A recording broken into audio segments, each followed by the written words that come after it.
Welcome to a Redvee TV special supported by A-Star Recruitment for the 2021 season. And we have two athletes once again on the show tonight.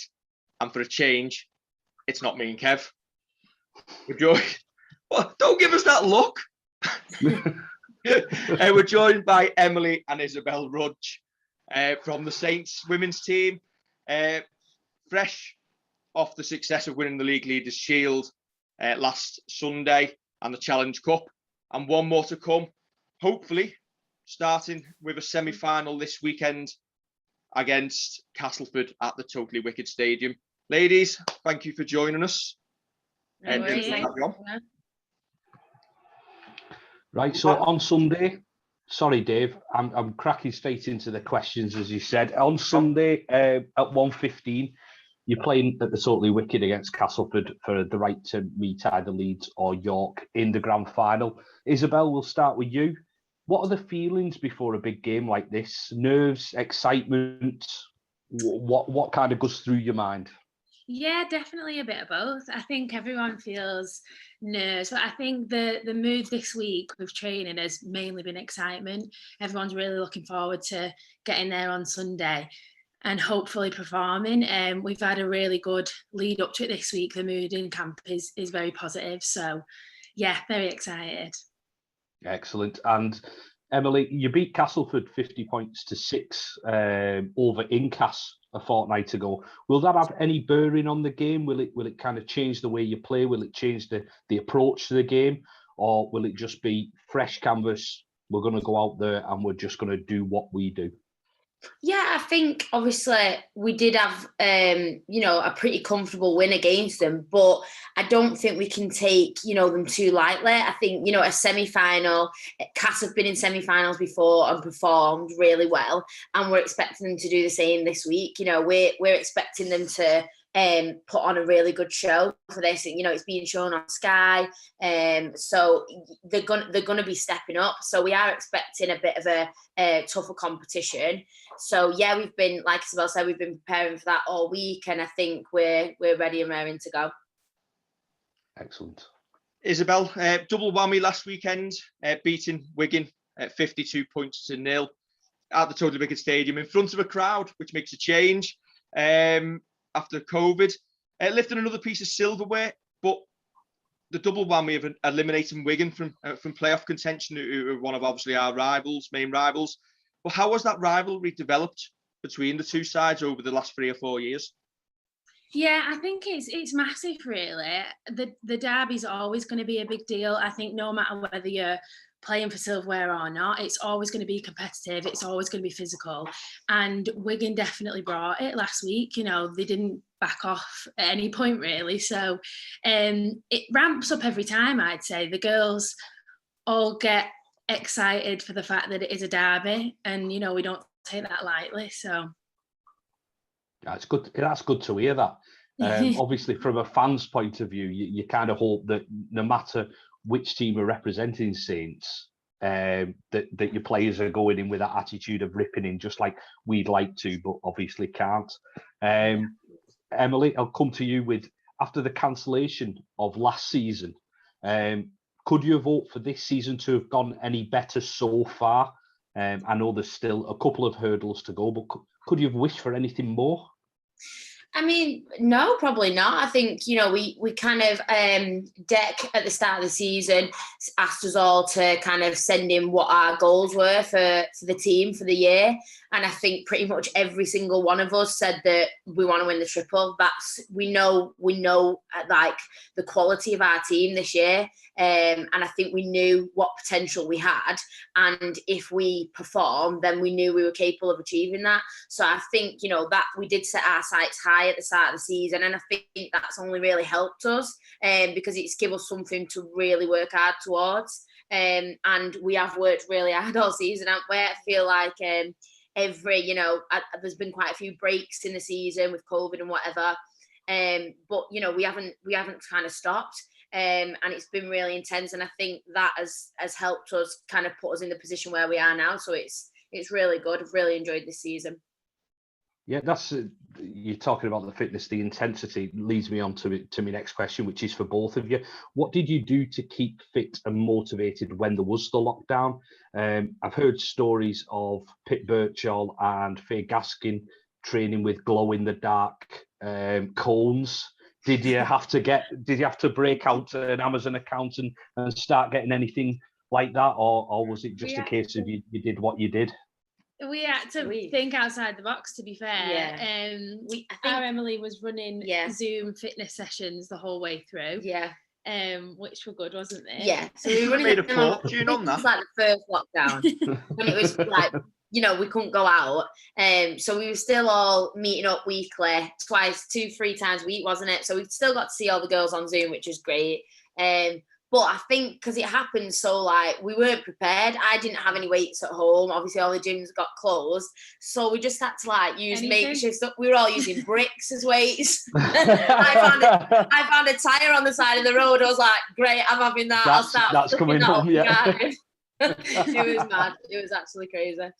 It honestly feels like throughout COVID, we've probably had about 3 or 4 pre-seasons, doesn't it? Because we've had mid-seasons, kind of mini pre-seasons with long breaks and what have you. So it feels like we are fitter than ever, really, because we've had so much time to prepare. We've had bags of time, really, haven't we? Was it harder for the girls who weren't involved in the England setup? Obviously, because I believe that the girls who were the internationals, they were classed as elite players, so they were allowed to continue some sort of training. But was there a little bit of a split there? Did some of the girls who aren't in the international squad find it harder? I think so. I mean, like Emily just said, we did have to use what we had. So that was just things in the garden as weights and doing workouts online and what have you. Obviously, we weren't able to go to a gym. We didn't have access to proper equipment, really. So it probably was harder for the girls who weren't in the England setup. Yeah, because obviously the England girls was continuing to train and go to the gym, whereas the other girls didn't have that luxury, unfortunately, which it's very difficult because I think that we're all elite players, really. Playing for Saints, it should all be that sort of, we train like we're professionals. Everybody should be treated like they're a professional, really. And it was a bit unfair that there was that divide between the international players and the non-international players. So, we had to make the best of it. But actually, the girls who weren't part of that international setup, when we got back together, there was no difference. I felt like they must have worked so hard away from training and did what they could on their own, that when we come back together, you couldn't tell the difference on the field, which I think is, just gives such a big credit to our girls and how dedicated they are, even when times have been really tough for them. I think that dedication's been shown, obviously, when you did get back on the field, the way you performed in going winning the Challenge Cup for the first time as a Saints team. I know a few of the girls have won it previously as Fat O'Heath players.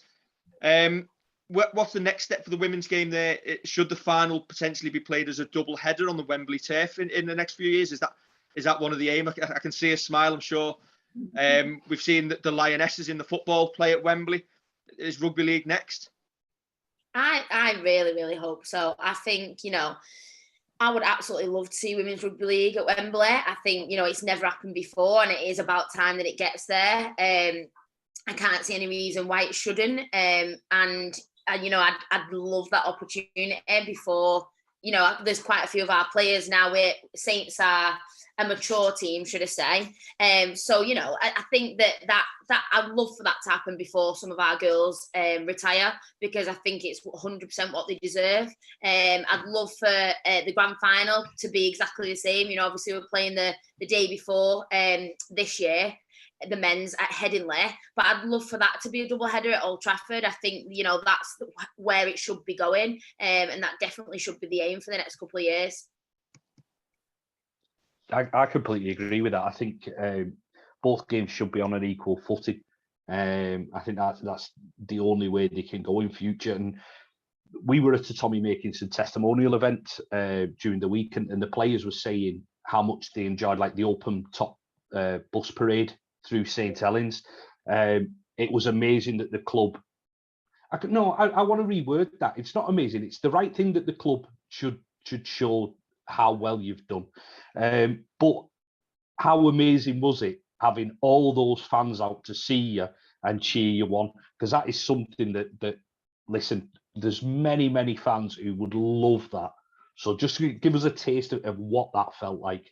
Yeah, it was honestly like, I think we all had to pinch ourselves numerous times on that bus, because there was times where I was thinking, is this real? You know, is this real life? It's not something you'd ever really dreamed of doing, is it? So the fact that we had our own bus and there was so many amazing people out saying like, well done girls, we're so proud of you, and everyone was so behind us. The support was just amazing, really. And I don't know about you, but it was a day I definitely won't forget in my life. Definitely not. Yeah, I think, like you say, it was just an unreal experience to have to kind of have that opportunity.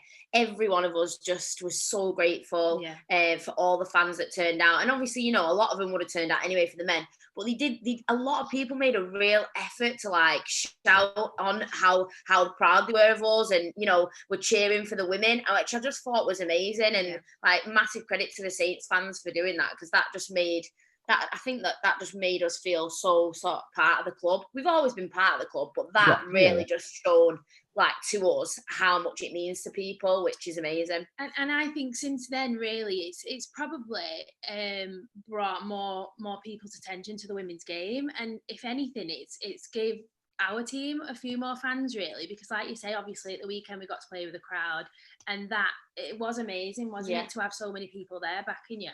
And I think it's definitely partly because of that bus tour and, you know, the women's game ramping up now. It feels like there's a lot more people behind you supporting, which is, it's amazing, really. I think excellent. For me, it's the Saints women's team are part of the pride of this town now. You go outside the town and you meet people and you talk about St Helens and you talk about, we've got the best rugby league teams in the country now. It's not just the men's team. To see the women's team bringing that silverware back as well. For a town of this size nationally, to be able to say that we've got the best teams, male and female, in the country, I think is a real honour for the town. And I think that's why you probably got the appreciation you did. You must both feel like you're adopted St Helensers now. You think we are? I think we've accepted it. Emily, we interviewed you back in 2018. I think it was after the first Saints Wigan derby at Robin Park, and we were asking you what it was like to be involved in the creation of the Women's Super League at that point. And now 3 years on, I think we can see from our side how things have developed, but how have they improved from a player's point of view? I don't think anybody could have predicted the trajectory that the game's gone on. Yeah, definitely. I think, you know, it's been amazing to be a part of it, and it's definitely growing. And from that first season, I just think the quality of the women's rugby league, not just at Saints in our team, but across the whole league, has improved. Obviously the league's expanded since that first year. We've got a couple of extra teams now, and I just hope that it continues with that momentum. You know, it's definitely growing, but it's not at a place where I think it needs to stay. It needs to continue that momentum. It needs to continue going in that direction, because there's so much more potential in women's rugby league. And I think I'd really love to see in the next couple of years women start getting paid. I think it's getting to that stage now where the women honestly train like full-time professional athletes, but are actually working full-time at the same time as well as that. And the lives that some of the girls lead is just crazy. You know, we've got Amy Hardcastle, who's an A&E nurse. She's working nights and then coming straight from that to training, going to the gym. It's, you know, it's really tough. But we love it, and I'd just love to see some of our girls get those rewards that they really do deserve in the next couple of years. So just to touch on quickly then, obviously as England captain, the World Cup postponement must obviously be a disappointment, but with the rate the women's game is developing, could that actually be a blessing for us with that extra 12 months for the women's game in this country to develop ahead of our chances in that tournament next year? Yeah, I think so. I feel really positive about it. I mean, I know a lot of people have been down about the fact that it's been cancelled, but I think, for women's rugby league, especially, we've got a lot of young girls coming through, and that extra 12 months is just going to help them to get even more prepared. It's going to make the England team stronger. The strides we've taken in the last 12 months have been absolutely huge. Probably bigger than I've seen in the last 5 years. So I think, another 12 months is only going to put us in a much better and stronger position going into that World Cup. So I'm actually feeling really positive about the fact that we've got an opportunity now to keep building and develop even further as a squad. Do you both realise that you're trailblazers in women's rugby league? Do you ever kind of look back on that? And I've been really serious. Do you look back on that and think we were there at the start and we've built this competition up? And I know you talk about in the future women getting paid, it going full time, even it just getting to Wembley or Old Trafford or something like that. But do you ever allow yourselves to reflect on it and think, you know what, we are actually trailblazers here. We're at the pinnacle now, and don't be humble about it, be honest, but you're at the pinnacle now of the game, and you're kind of forging that path for the game.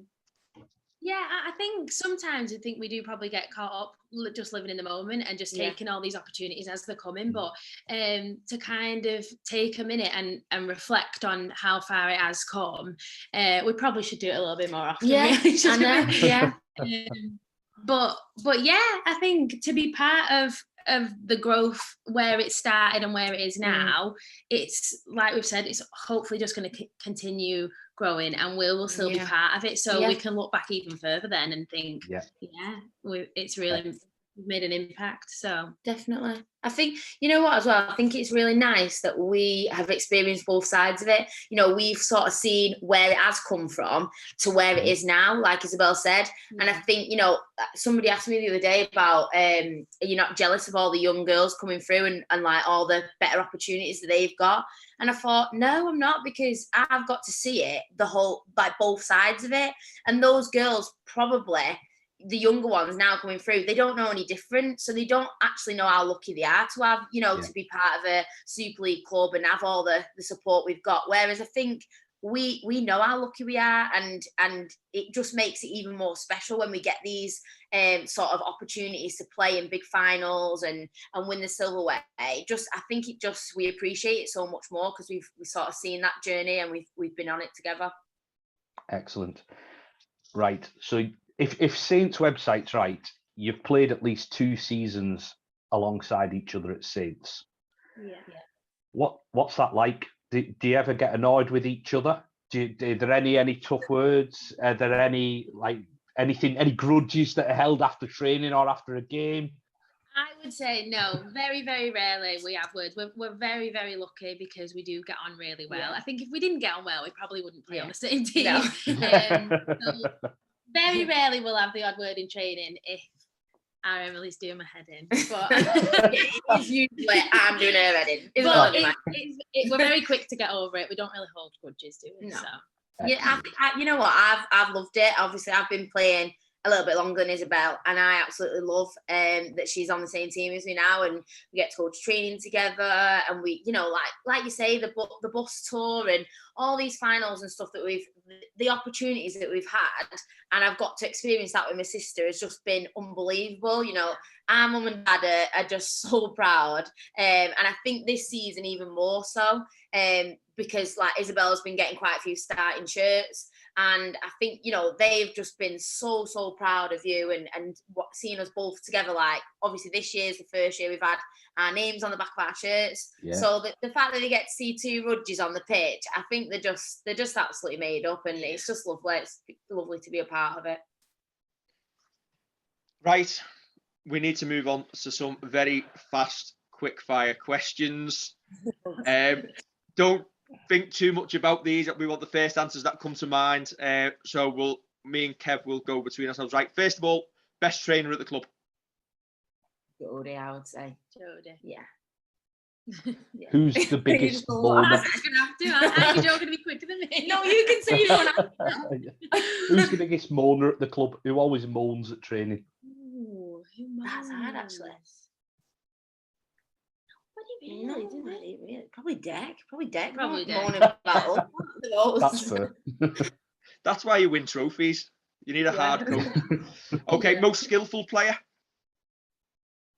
See, I would say Jodie for that one because I think you could put Jodie in any position on that pitch and she would smash it anywhere. Yeah. So that for me is the most skillful. Yeah. I think Faye Gaskin's really skillful. Kicking game's great, passing. Shani probably thinks she's the most skillful. Shani likes to showboat quite a lot of training, do the round the back, the passes and stuff.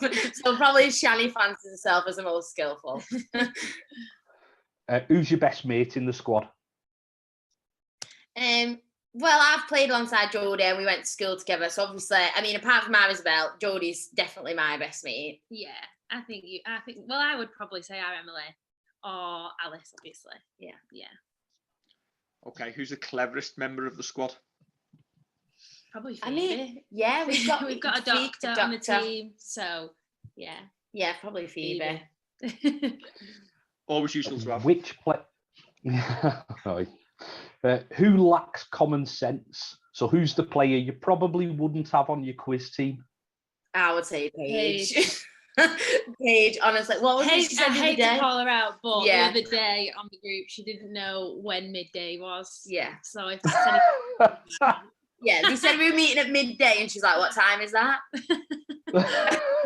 If that's not lacking common sense, I don't want it. So we won't be shocked if she's not on the field on Sunday then at 1.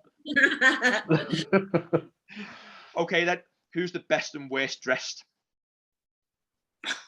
The best and worst. That's hard because we all wear the same, all in the same kit all the time. Yeah. Okay, if you were going on a night out, then who would turn up and you think, what on earth are you wearing? I don't know. Anything is on because I'm actually not. Maybe Nom is a bit out there actually with her style. It's not bad. No, it's not bad. It's quite quirky. She's just she's one on her own. I think best style, maybe Danny. Danny always makes an effort. Yeah, Danny Bush makes an effort when we're going out. Who's in charge of the changing room playlist? Shani. She won't have it any other way. She's got all the tunes every week. She is 100% in charge of that playlist. Yeah, to be fair, control freak with it. Yeah. Is she our equivalent of Louis McCarthy Scarsbrook? Yeah, probably. She's super hyper and she's just such a She, to be fair, she keeps the mood up constantly. Like when Shani's there, there's going to be energy, definitely positive energy. Yeah. Okay, then who's your toughest teammate? Toughest. Who would you want backing you up when it kicks off? Vic Quick. Yeah, Vic. Vic's proper tough. Loads of them. Amy Hardcastle's so tough. Yeah. Shani's Amy's probably had plenty of practice with some of the people she sees in A&E. Yeah. On a night shift. Who's your toughest opponent? I think this season Leeds, like as a team, I think as an individual opponent, probably quite hard. See, I would say the most physical team we come against for me is Cass, and I think the scoreline doesn't necessarily always show it, but the most physical team, definitely, who I think puts on the biggest hits and comes at you constantly, does not back off, is Castleford for me. Yeah, I think that's fair. Yeah. Is me or you, Kev? Forgot. It's you. Okay, last one then. Who is the one player you're glad is on your side? Oh, there's so many. We are on so lucky with our team this season, and not just sitting on the fence, but we are, aren't we? There's like when I look around in the changing room before the game, I'm like, this team. I am just like, you go into the games confident because you look around, you think this team's full of superstars. Like, so I mean, I couldn't name one person. I'm really made up of all the girls on our team. They're all really incredible. I won't change the team. Definitely not. If you're sitting on the fence, I'm sitting on the fence. and to be fair, that's probably why we've been so successful over the last year or two, or this year especially. What I'm really hoping, if the men's team is successful and you're successful in completing the treble, is for one of them big, massive squad photographs with all the men and the women intertwined on the squad with a big row of trophies along the front. Love it. That's next season's squad photo. So if our media manager at the club is listening, if you don't do it, we'll call you out. Find a way. We'll make it. Love that. Yeah, great idea, definitely. So all we can do is obviously wish you the best of luck ahead of the semi-final this weekend on Sky Sports. So again, if you think back to 3 years ago when it started at Robin Park, there wasn't really much media coverage around it, but now games live on the BBC, cup finals on the BBC, the end of season playoffs for the women's game on Sky. So hopefully there'll be a decent crowd there to cheer you on. We'll be there if we can, but best of luck to you. And Isabelle, you can now go away and watch some of our previous videos and realise we are athletes. Yeah, thanks so much. Right, thank you for joining us. Thanks for everybody for watching this episode of Redvee TV. Don't forget to like, share and subscribe, and we will catch you next week for the preview show ahead of Saints' home semi-final in the men's game against someone to be determined. Catch you soon. Thank you. Thanks very much, guys.